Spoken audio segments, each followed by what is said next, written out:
What's up, guys? I'm back with another episode today.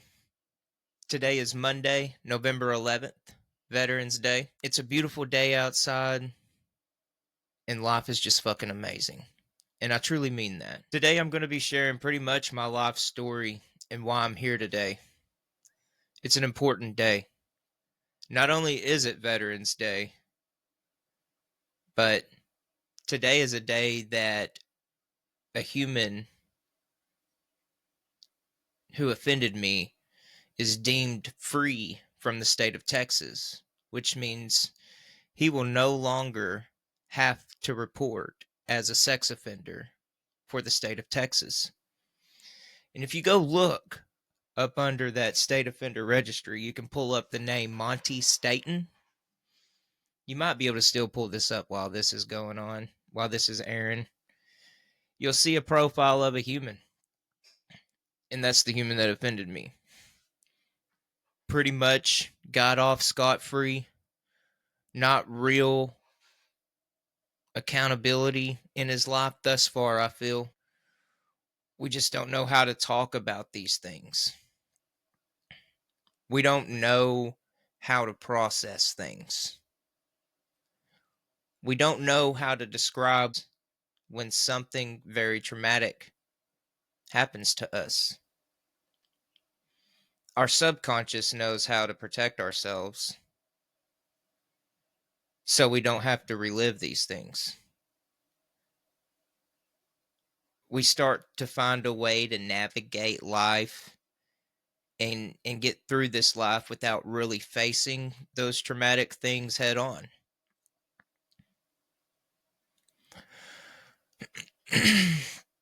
I guess whenever I'd been interviewed by the police about what had happened, his lawyer picked apart my story as a 12-year-old, and he just got an indecent exposure charge. Did a couple of years, made parole. And so today is supposedly his last day having to report as a sex offender. So I thought, what a great way of sending him off back into the darkness, right? Why not just celebrate this day by sharing my side of the story? So that's why I'm here, man. And it's really why I have this podcast too. Because I want to show how we can let go of things and let go of trauma in our lives and come to a spot where we can talk about these things. Because as a survivor, we have to talk about this. So the next person who might be offended can get through this. It's also important to spread awareness and to be able to point out our red flags. To really take our voice back as a society as we've been victimized from the people that we trusted. And I mean, really, you can see it all around us. We live in a very, very sick, mentally sick society. Everyone has a mental health issue. Oh, sorry. Everyone has a diagnosis these days. There's a lot of unresolved trauma. There's a lot of addiction. And it's because we were told not to talk about these things. Man up. Be a man. Grow the fuck up. Don't be vulnerable. Everybody's hurt. Everybody goes through things. But the more that we just kind of suppress that shit, the more that we're not even being a man ourselves. The more that we're just ignoring the things that we should man up and tackle and take care of. And so this is where my story starts. I was 6 years old. I lived in a small town called Trinidad, Texas. Very small town. Population at that time, maybe between 600 and 1,000 people. We average probably 1,000 people since I've been here, and I've been here my entire life, 33 years. Since I was 4 at least. When I was a kid, I always wanted to be in the thick of things. I always wanted to be in the scene. And what I mean by the scene is in Trinidad, football, it's a big, big football school. Texas high school football is a big thing here. And we played six-man football. And at that time, we were the best team in the state, man.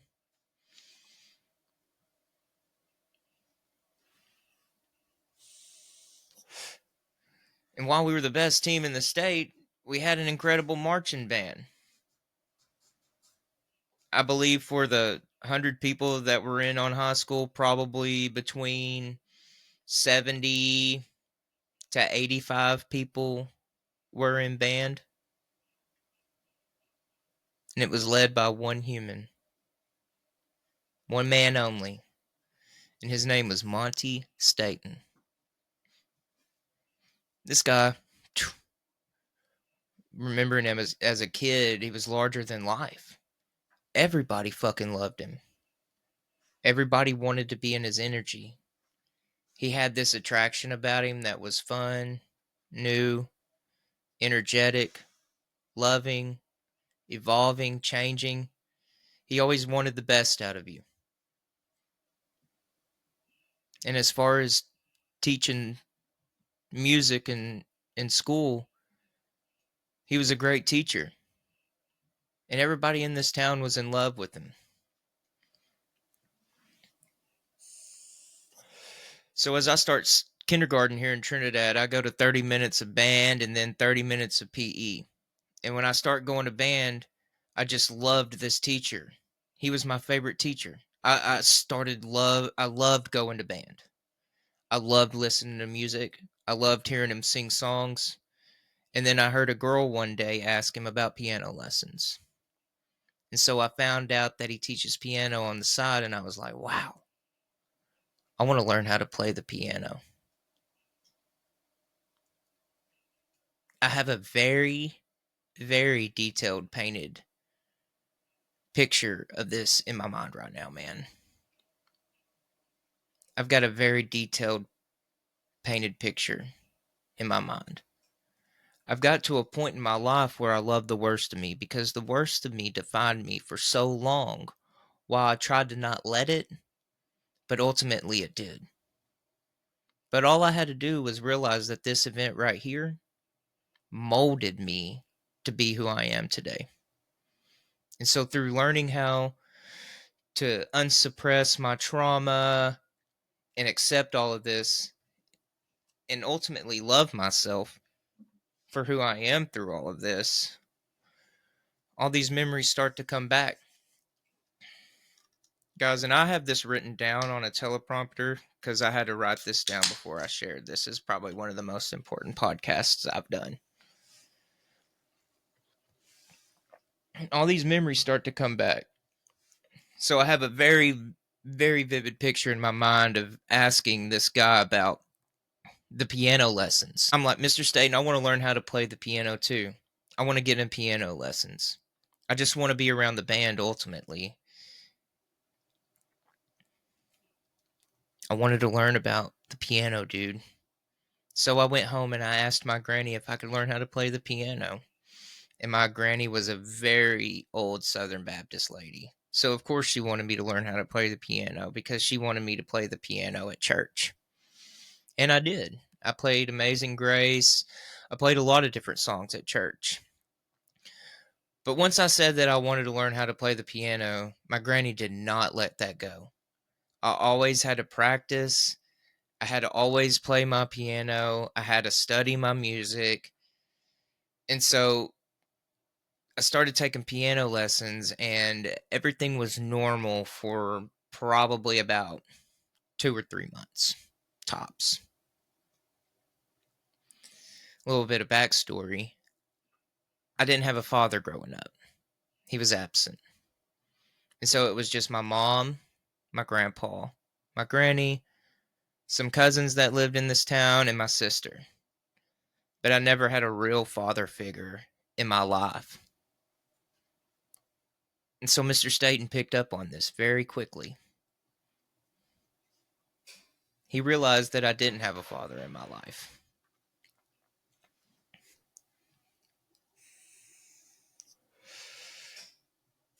Monty Staten took that fatherly role and he ran with it really fast.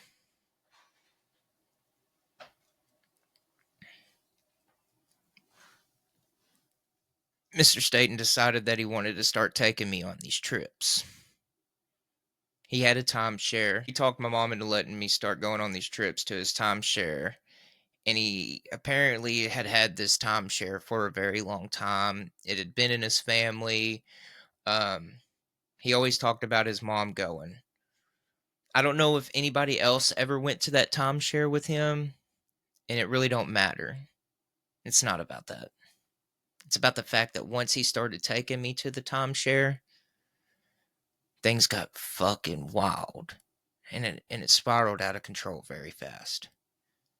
You got to think about how things are playing out, man. I'm learning how to play the piano. I have this man here now. He's become this father figure. And he's decided that he's going to start taking me places. He was trusted, man. He would take the band to Florida for Disney trips. He was friends with the principal here at a time. So he was very much trusted in this community. So it wasn't beyond my mom to be like, of course, you can go. You can go to the timeshare and spend the weekends with Mr. Staten. So we really go out and we'd head on over to Tyler and start, like these mini vacations. And these mini vacations would happen probably once a month, once every 2 months. But it never went more than 3 or 4 months without us going on a trip. And this happened for 6 years. So what would happen is we'd go on these timeshares. And he would bring a PlayStation sometimes, and we'd play video games sometimes. We'd play games like Need for Speed, Rayman, Tiger Woods. I vividly remember playing these games. And we would watch movies. Sometimes we'd go to a movie theater. Sometimes we'd watch a movie there. We'd go to an amusement park sometimes, Six Flags, Fire Mountain. We'd go ride go-karts. We'd do bumper boats, play putt-putt. Anything that involves some sort of fun. Ranger games. That's what we were into, man. And that's what we were doing. We'd go fishing. So very quickly I learned that he was normalizing things like back massages that he would talk about. Like he would get a back massage somewhere and he would start normalizing just little things like getting it, and he would talk about what it was like to get a back massage from a masseuse, a professional masseuse, for some reason on infatuated with like body massages.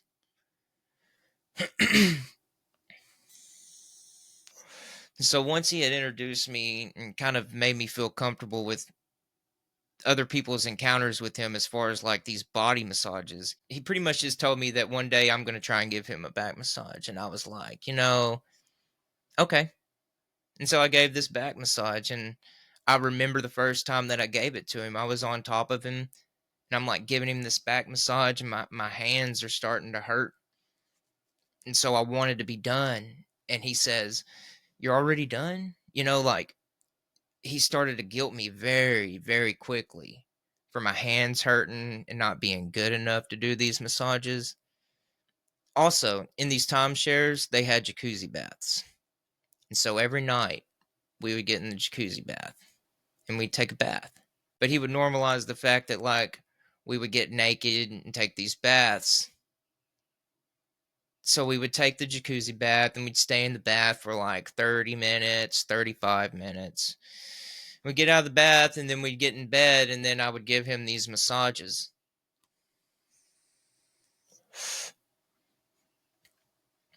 And once his massage was out of the way, then he would start to rub my back.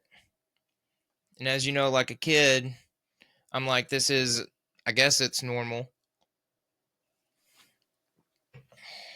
So I get these massages, and I don't think that like anything real graphic happened there those first few times that we get in the jacuzzi, even though we were naked. That's super inappropriate now in hindsight.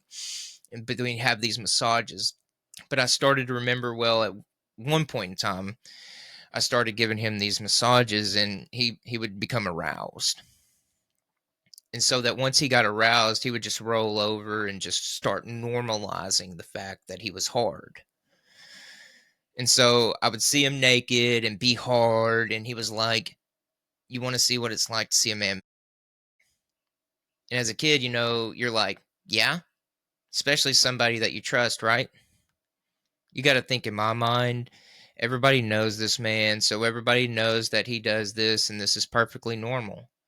But subconsciously, I just had a way of figuring out of how we could just go about it and me not tell or me not say anything. And so once he introduced me to him, then he started me. Then it'd be jacuzzi bath, back massage. I would make him come, but I was a late bloomer, so like I would just like not even have anything come out. And so like he would just do what he did and then sleep. I'd wake up in the morning, and this was the weird thing that I didn't ever realize, but I'd always wake up in the morning and nobody would be in bed with me. And he'd always be up, but he's not like cooking breakfast or anything. He'd be in another room of the timeshare showering, and he'd take these incredibly long showers in the morning. I remembered always waking up and like looking over and nobody being there. And like my first initial thought would be like, am I by myself? Like kind of shook, like where am I? I don't know. Am I left somewhere? Then realize that he's there and then be like, I thought you left me, man. And so like it came to one of those things that would make me feel like, he was gonna abandon me. And then like I would find him and I'd be like, oh, dude, I need you. And so this happened for 6 years. And there at the end, it became even more violent. I would do things like he would push the things that we would do was involved. He would watch John Wayne Gacy movies with me. And one thing that I remember now is we watched this John Wayne Gacy movie and he had his arm wrapped around me. And at the end, when John Wayne Gacy is executed, John Wayne Gacy's last words are, everybody in the entire world can kiss my ass. And Mr. Staten says at the end of that movie, and the entire world can kiss my ass. And that was one of those core memory things that I remember looking back on now is like, man, this man was fantasizing about fucking killing me because he was infatuated with John Wayne Gacy. I've never felt so alive in my life, bro, because of how close I've come to dying. So for 6 years that happened. Then one day when I was 12, I might have been in seventh grade or eighth grade. I was supposed to go out with him that weekend. The friends in my class started to suspect stuff was going on. And I remember a kid at lunch telling me, like, well, Mr. Staten is probably gay with you. And, like he was telling me that he's probably me and stuff. And I was like, very defensive. Like, no, man, that don't happen. That doesn't happen here, bro. I know that it's weird, but it doesn't happen. So I started to feel all this pressure coming from everywhere because I didn't want to go anymore.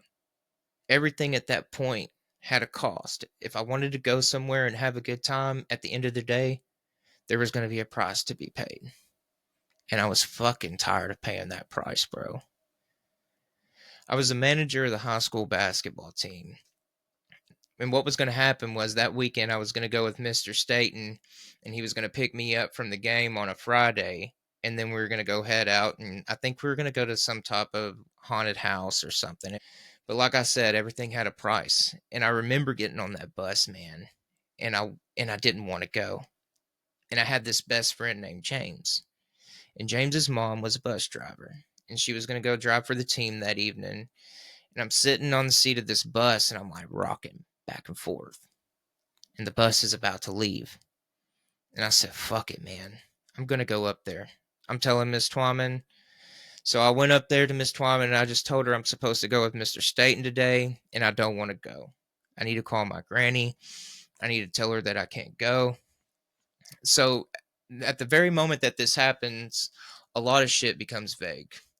Because I guess by, coming forward and releasing things that I had held in for such a long time, a flood of emotions had taken me over. And I just remember everybody trying to talk to me. And I'm just trying to navigate to the next thing. So I go into the gym of the school and I call my granny and I'm like, Granny, I don't want to go with Mr. Staten this weekend. I'm tired of going with him all the time. Some things are happening. I'm just tired of going. So my granny calls Mr. Staten because Mr. Staten's already picked up the bags that I've packed from there. And she calls him and says, Hey, so can you bring Jordan's stuff back?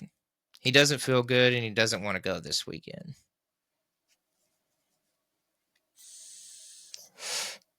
So Mr. Staten brings the stuff back, and I remember asking my grandma what it was like when he brought that stuff back. And her response was he was scared. What's funny now is the lack of accountability across the board, the awareness from my family, from the state, from the people around me, and from Mr. Staten. I was failed this entire time. And so like seeing y'all fail me made me in turn start to fail myself. That following Monday, Mr. Staten calls my mom because he had been put on administrative leave. Excuse me. And he says, I'm going to go get help. Your first admission of guilt right there, Mr. State of Texas. I'm going to go get help. Something's wrong with me. And you can look it up in the Athens Daily Review and pull up these articles. And before he was sentenced, his lawyer is quoted as saying there was never no touching. Nothing ever really happened. You can pull up the articles and read for yourself, man. But let me tell you something. There was touching. And something did happen. You completely defended a pedophile, Mr. Hank Skelton. Hank Skelton. You defended that pedophile. And you lied in court. There was touching. You might not be held accountable for it here because lawyers seem to get off on everything, but I know that God's going to hold you accountable for it later. And I'm sorry that you have to live with this. I'm sorry that you have to live with your guilt because your guilt probably consumes you because you know that there was touching and you let a little, well, you basically called a 12-year-old boy a liar. How shameful of you. How shameful. So after I came out and said these things, a whirlwind of emotions came in. My mom wanted me to go help. She wanted me to go see a therapist, a counselor. I remember speaking to the district attorney, and I remember like a light sitting over the table when I'm being questioned, like I'm the suspect. And I'm scared. So all the information that I told was information based off of fear because me being in trouble. You made me feel like I was going to be the one getting arrested for the things that another man did to me. And I was also quoted in the Athens Review saying that I'll go to hell before I ever go back with that man. I didn't know how to talk about these things at that time. And for all my mental health advocates out there, for any child that's going through things, there's going to be so much more that we have to search for and listen to. And we have to learn how to make it a safe space for these kids to not be 27 and 28 with a life of addiction and just now being able to process these things because they realize as a child they couldn't talk. There is a systematic failure here. And the first part of it is the knowing acceptance and the lack of accountability for the pedophiles and the sex offenders in this state and in this country. And so the moment that you give them a little bit of leeway, the moment that you discredit a victim or a survivor, the moment that you minimize their voice, because there really is a push-pull here when we deal with people that already have super high Qs and these predators that are preying on people that are weak. So you don't think that they don't already know that they can exploit the people that are weak and come out on top because they already know how to beat the system. And that's why it's predator and prey. This man just preyed on the wrong motherfucker. After I came out, I had a whirlwind of emotions. Addiction swept under me. I didn't want to talk. I became angry at everybody. It didn't matter. I tried to have fun, but my grades suffered. I wanted to have fun, but my fun turned into chaos because the moment that I had just a little bit too much to drink, my brothers, and as I say brothers, those are my friends, those guys suffered because then I would lash out at them. I would start processing the things that were happening to me, that have happened to me in a blackout drunk state. So very quickly, I became violent when I got drunk. because my friends, they'd tell me, like, "Shut up, dude." And I didn't know how to process my emotions being blackout drunk, so I would just fight after they'd tell me to shut the fuck up and shit. And then I loved fighting. So I started fighting and I started lashing out because I was so angry and bitter. I just wanted revenge on everything. And trauma really breeds trauma. So I was also out here hurting people, not knowing why or how, and just feeling validated as like, you deserved it. They didn't deserve it. Nobody deserved it. I deserved a better chance of learning how to unresolve my trauma. I should have had more resources. I should have been financially put in a place to where I could see specialists and have types of EMDR and things done for me. So I could have processed these things at a very young age so other people wouldn't have been affected. But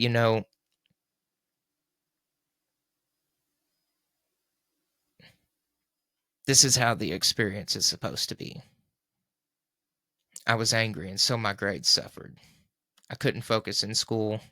I didn't care. I didn't care about authority. I learned very fast about running away from my problems and not facing those things, like how to manipulate the situation so I could have instant gratification out of something that was my shit. So I started to use the entire situation for my benefit because my mom was giving me money. And when I had money, I was able to go get high and I was able to go get drunk. I was able to be the life of the party. And then if I was the life of the party, then your perception of me was everything. And your opinion of me is everything.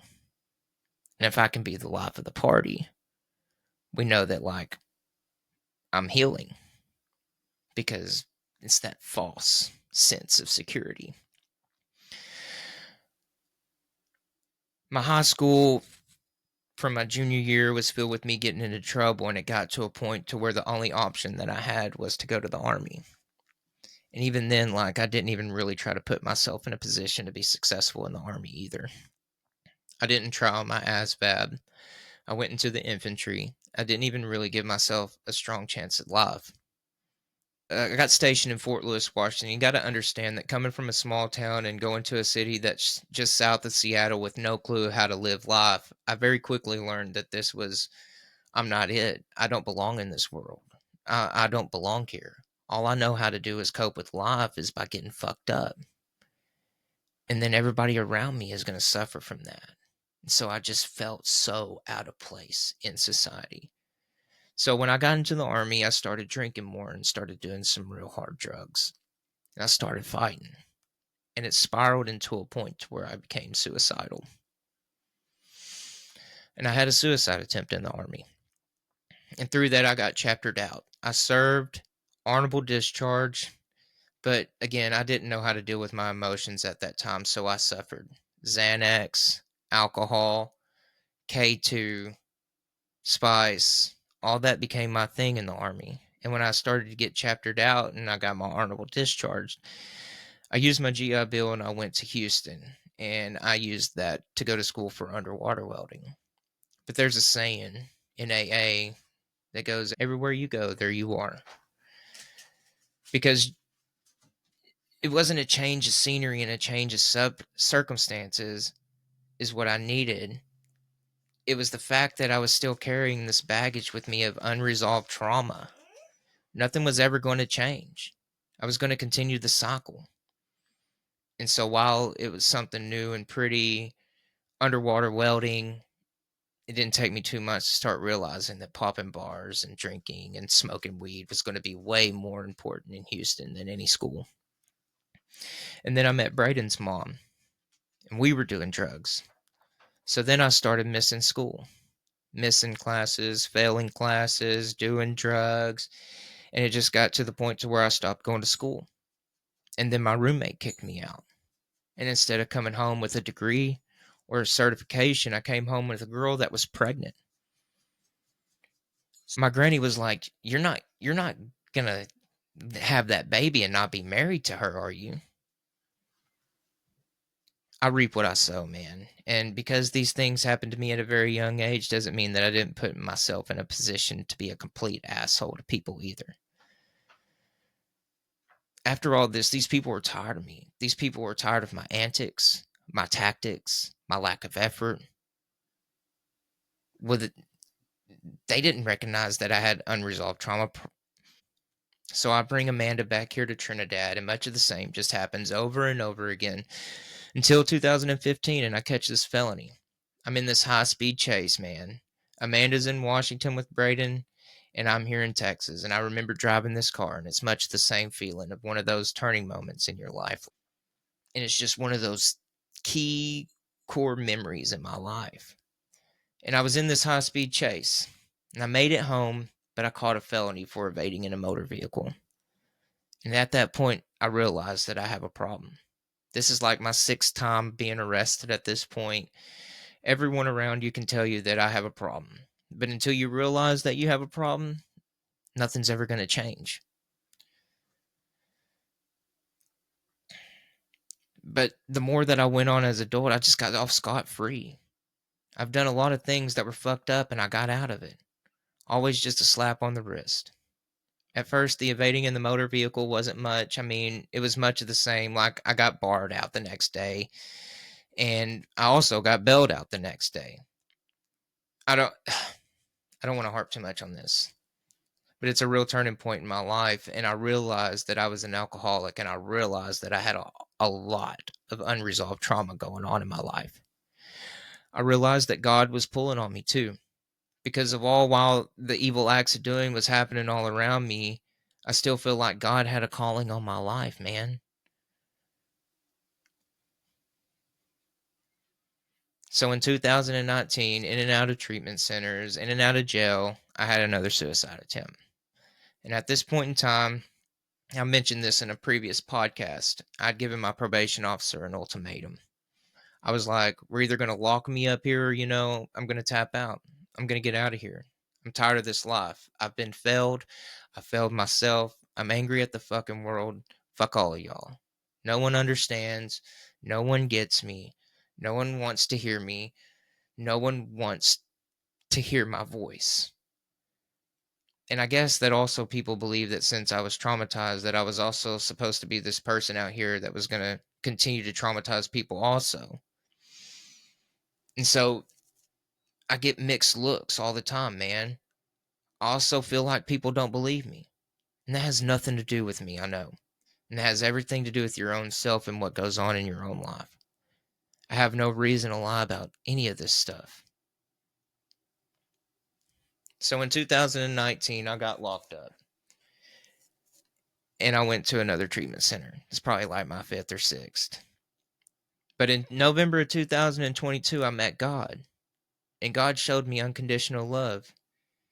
He showed me that I was being shown what the worst a human can do to another human besides killing them and letting you live. And then God said, I showed you what it would be like if you would hold on to these things and you don't trust in me and you fall into the world and you let addiction wrap you. I showed you what it would be like to live in addiction. And I didn't let you die. But you still wanted to run. So I let you go to the army. And it wasn't going to be easy. That's why you went to the infantry. And then you've seen things in the infantry. And I've shown you what other humans can do to another human in the form of war. And how hate can be disguised as peace.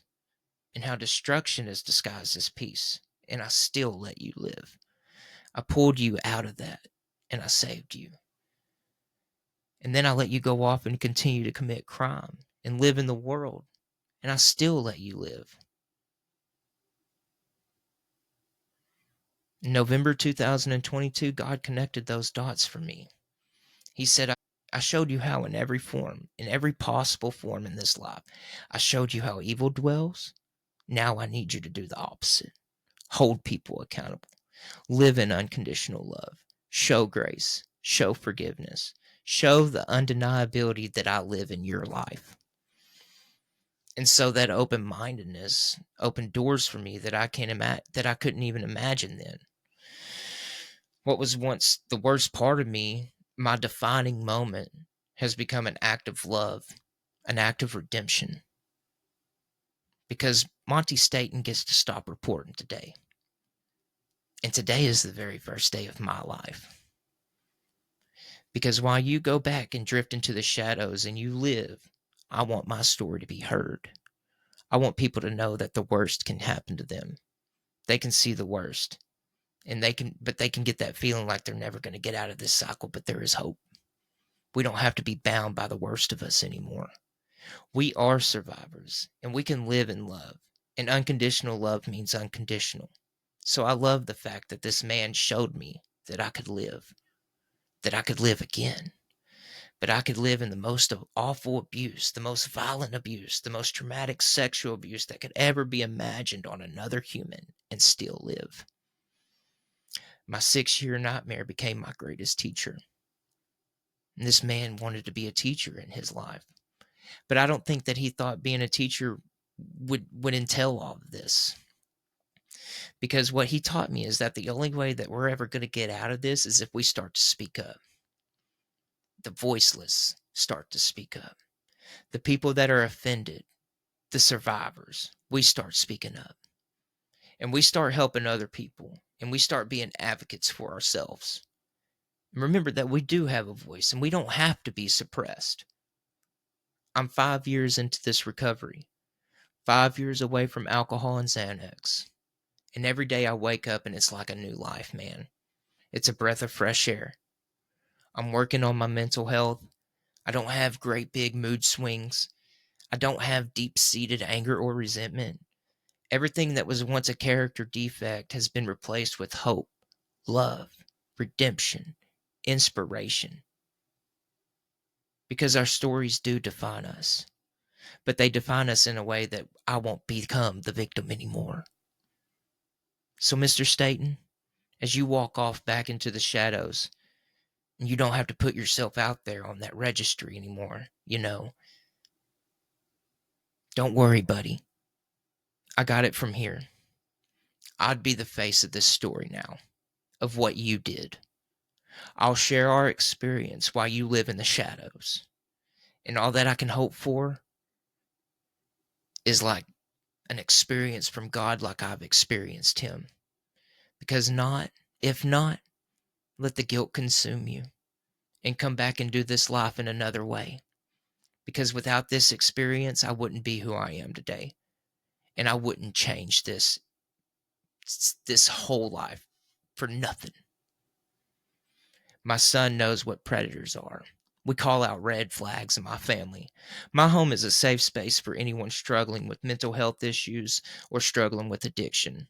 My phone is open for people that are struggling with anything that's going on, whether that be trauma, addiction, mental health. It doesn't matter. My door is open now because of you. So thank you for that.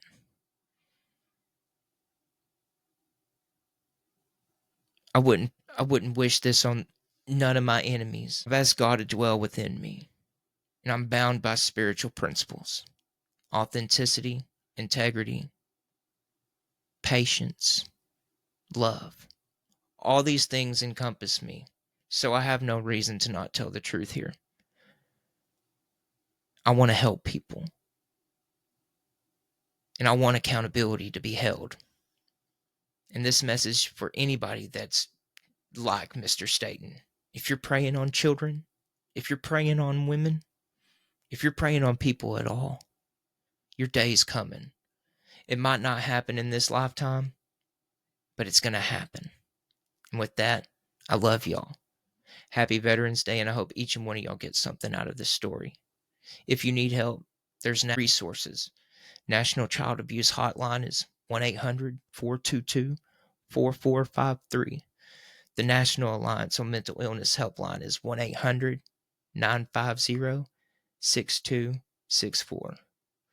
Let's expose the worst of what humanity has to offer so that we can find love. You're not bound by this anymore. And let's take back our lives. Let's destigmatize the worst of us so that we can evolve. And it starts right here. Much love.